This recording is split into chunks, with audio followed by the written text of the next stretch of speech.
And as you just heard, that was a delightful little wind interpretation by Ruurt for the 2019 Orchestration Challenge, orchestrating Mussorgsky's The Seamstress. And yeah, it's just a very, very cool idea. Um, the way to get perpetual um, patterns going on throughout a woodwind piece like this is, yeah, exactly, to trade off between the patterns. Now, purist might actually say that you should complete the slur right at the beginning of the next pattern in the other instrument, right? So the way to make this perfectly smooth all the way through would be to score a B here for oboe, and then just have the slur to the B, and then just continue doing that, and you would get it just like a seamless, continuous, never-ending series of patterns. However, since there are accents at the beginning of each group, it doesn't really matter. Right? That's they are perceived to be separated groups of patterns, right? And then, once again, this same idea of patterning the left hand instead of just making it into an oompa.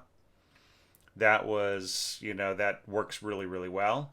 And just kind of like biting on the sixth of the scale here on those Bs by the flutes, and, changing it to D major with A clarinets. That all works really, really great. It's probably easier to play than D flat with B flat clarinets. And you got your trumpet in C. Yeah, so it's like a dissette, right, or a dectet. It's a 10-piece winds group. And just kind of wondering whether or not horn might not have been better. But of course, you go all the way up to F sharp, so that wouldn't work, would it? But yeah, I mean, trumpet works all right. It's not going to blend very well at all, and of course it's not going to be intended to, right? Its purpose here in your arrangement is to emphasize certain lines, right, rather than blend in and strengthen lines. Right? So we, like, with, for instance, with this oboe line, I mean, there's a certain blending there that happens kind of between oboe and trumpet, but the trumpet will just have a much more intense timbre and will play right over it. So even adding the flute here, right, you just don't get that strength. So you have three winds on a note or on a line plus the trumpet. It's one single trumpet, and the trumpet will outplay all three of them easily.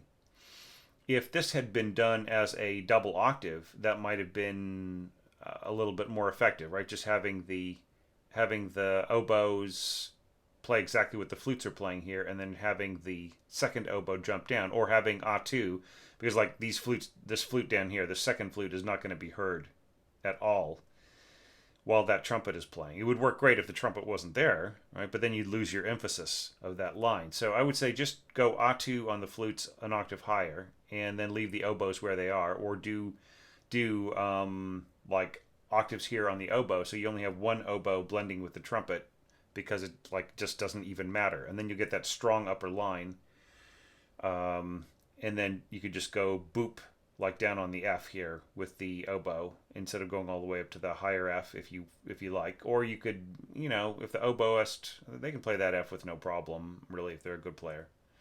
But yeah, but don't continue on with oboe past that if you're going to change things around.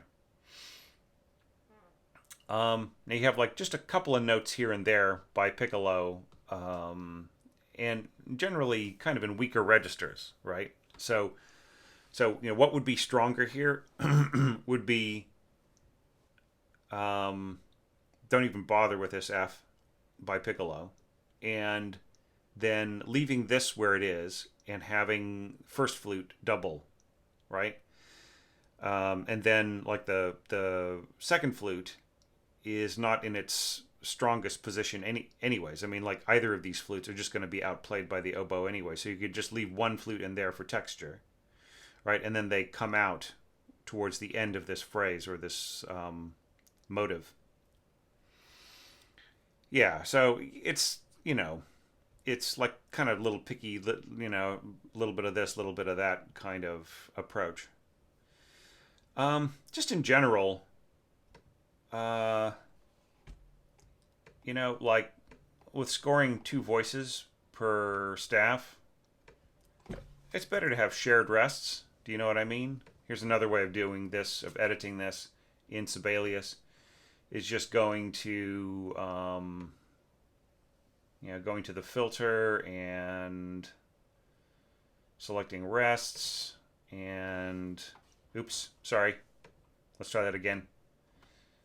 Selecting second voice. Sorry, I'm a little slightly sleepy. It's now the afternoon, so